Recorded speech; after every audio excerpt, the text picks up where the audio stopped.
नमस्कार, मैं निमित कपूर आपका फिर से स्वागत करता हूं अपने बिजनेस चैनल में। तो उम्मीद करता हूं आपने इससे मेरी पहले वाली भारतमाला प्रोजेक्ट के ऊपर वीडियो जरूर देखी होगी, जिसमें आपको समझ में आएगा कि इंडिया कितना ज़्यादा इन्वेस्ट कर रहा है अपनी रोड कनेक्टिविटी के ऊपर, अपनी हाईवेज के ऊपर। तो अब इस वीडियो में हम बात करने वाले हैं कि इंडिया कितना ज़्यादा इन्वेस्ट कर रहा है अपने वाटर कनेक्टिविटी को इम्प्रूव करने के लिए, पोर्ट्स को डेवलप करने के लिए, वहाँ पे कोस्टल एरियाज में इकोनॉमिक हब बनाने के लिए, ट्रेड हब बनाने के लिए और इंटरनेशनल मार्केट में अपनी प्रेजेंस बढ़ाने के लिए।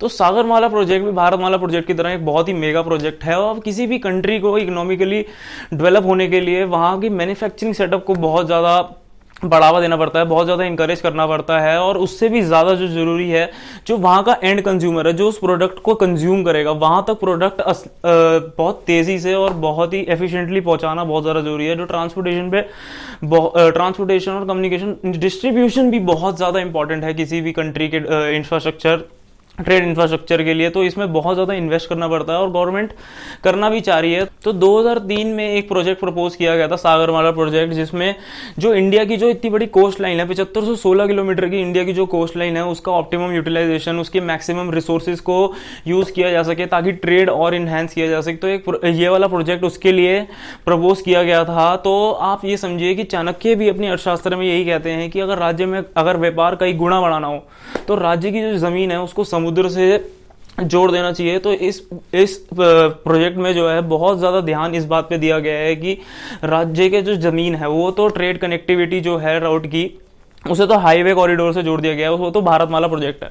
तो यहाँ पे जो सागरमाला प्रोजेक्ट है उससे सी कनेक्टिविटी, पोर्ट की कनेक्टिविटी और इंटरनेशनल मार्केट से जो कनेक्टिविटी है वो बहुत ज़्यादा इंक्रीज की जा रही है। तो इस प्रोजेक्ट के अंदर 4 मेन बातों पे बहुत ज़्यादा फोकस किया गया है। सबसे पहली बात मैं उस पर स्टार्ट करता हूँ। सबसे पहला जो इस पे फोकस किया गया है कि क्योंकि जो सी रूट है उनको सबसे पहले आइडेंटिफाई किया गया है, जिसकी वजह से ट्रेड जो है बहुत ज़्यादा तेज़ी से किया जा सकता है, बहुत ही ज़्यादा स्पीड से किया जा सकता है, उसकी एफिशिएंसी बढ़ाई जा सकती है। तो सी रूट्स को बहुत ज़्यादा यहाँ पे आइडेंटिफाई किया गया है। तो दूसरा, यहाँ पे पोर्ट्स की मॉडर्नाइजेशन की गई है, वहाँ पे पोर्ट्स डेवलप भी किए जा रहे हैं। तो 6 मेजर पोर्ट्स भी डेवलप करेगा भारत, और यहाँ तक कि जो कांडला गुजरात से लेके कोलकाता पोर्ट तक, तो यहाँ पे उन पोर्ट्स की कैपेसिटी बहुत ज़्यादा इंक्रीज करी जा रही है, चाहे वो नॉन मेजर पोर्ट्स की कैपेसिटी भी हो। तो पोर्ट्स का मॉडर्नाइजेशन करना बहुत ज़्यादा ज़रूरी है, उनकी कैपेसिटी इंक्रीज करना बहुत ज़्यादा ज़रूरी है। तो इसको गवर्नमेंट ने आइडेंटिफाई किया है और यहाँ पे इस पे ऊपर काम भी चल रहा है। और गवर्नमेंट पोर्ट की मॉडर्नाइजेशन में प्राइवेट सेक्टर का भी बहुत ज़्यादा इन्वॉल्वमेंट चाह रही है, ताकि वो प्राइवेट सेक्टर भी उसमें इन्वेस्ट करे।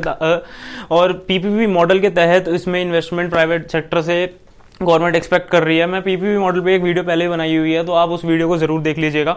और पोर्ट यहाँ पे कोस्टल एरियाज़ का जो है वो इंडस्ट्रियलाइजेशन और कोस्टल एरियाज को डेवलप करने की बहुत ज़्यादा फोकस किया गया है कि कोस्टल एरियाज में ही मैन्युफैक्चरिंग हब्स बनाए जाएं, उसके आसपास मैन्युफैक्चरिंग हब्स बनाए जाएं, ताकि वो एरिया डेवलप हो। और वहीं पे जब इंडस्ट्री सेटअप हो जाएंगी तो वहीं से प्रोडक्ट बन के पोर्ट्स के पास ही प्रोडक्ट बनेगा, कोस्टल एरियाज में प्रोडक्ट बनेगा या उसके आसपास वाली स्टेट्स में प्रोडक्ट बनेगा, तो वहीं से उसे एक्सपोर्ट जल्दी से जल्दी किया जाएगा। क्लियरेंसेस मिलते ही उसे शिप के द्वारा एक्सपोर्ट कर दिया जाएगा बाकी इंटरनेशनल मार्केट में। तो इससे जो इंटरनेशनल एक्सपोर्ट इंपोर्ट है वो बहुत ज़्यादा तेज़ी से बढ़ जाएगा, जिससे देश में एक डॉलर आएगा, फॉरेन रिजर्व आएंगे, जिससे देश की इकोनॉमी बहुत ज़्यादा स्ट्रांग होगी। और जो चौथी चीज़ है यहाँ पे जो बहुत ज़्यादा फोकस जिस पे किया जा रहा है कि जो इनलैंड जो इंडिया के अंदर जो वाटरवेज हैं, जो इनलैंड वाटरवेज हैं, उनको आइडेंटिफाई किया जा रहा है। तो 111 इनलैंड वाटरवेज जो हैं वो गवर्नमेंट ऑफ इंडिया ने आइडेंटिफाई किए हैं, जो देश के अंदर ही हैं, जो ट्रेड कनेक्टिविटी में बहुत ज़्यादा हेल्प कर सकते हैं। वो देश के अंदर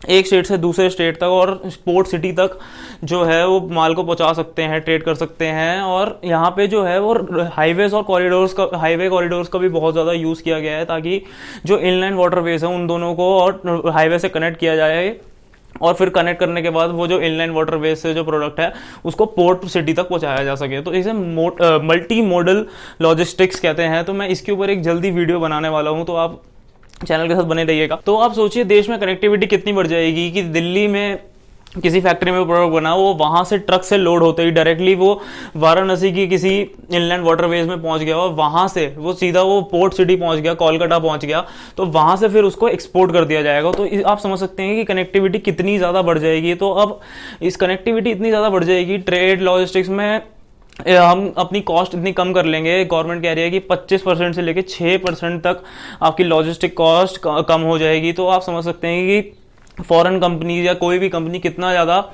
इन्वेस्ट करना चाहेगी इंडिया में, इंडिया उसकी एक बहुत बड़ी प्रेफरेंस बन जाएगा। क्योंकि इंडिया एक प्लस पॉइंट है कि यहाँ पे चीप लेबर तो है ही, और इंफ्रास्ट्रक्चर ऐसा बिल्ड हो जाएगा, चाहे वो रोड से या वाटर से, चाहे वो रेलवे से। तो इंडिया में कितने ज़्यादा इन्वेस्टमेंट बढ़ जाएगी, जिससे एम्प्लॉयमेंट, आउटपुट और इकोनॉमी में ही बेनिफिट होगा। और गवर्नमेंट का एस्टिमेट है कि हर साल के 40,000 करोड़ रुपए गवर्नमेंट सेव कर लेगी इस प्रोजेक्ट के आने के बाद, लॉजिस्टिक्स वगैरह में। तो आप समझ सकते हैं कि इंडिया में ईज ऑफ डूइंग बिजनेस कितना ज़्यादा बढ़ जाएगा, बिजनेसेस कितने ज़्यादा सेटअप हो पाएंगे, तो इंडस्ट्रीज कितनी ज़्यादा सेटअप हो पाएंगी, प्रॉफिटेबल बिजनेस जनरेट हो पाएंगे।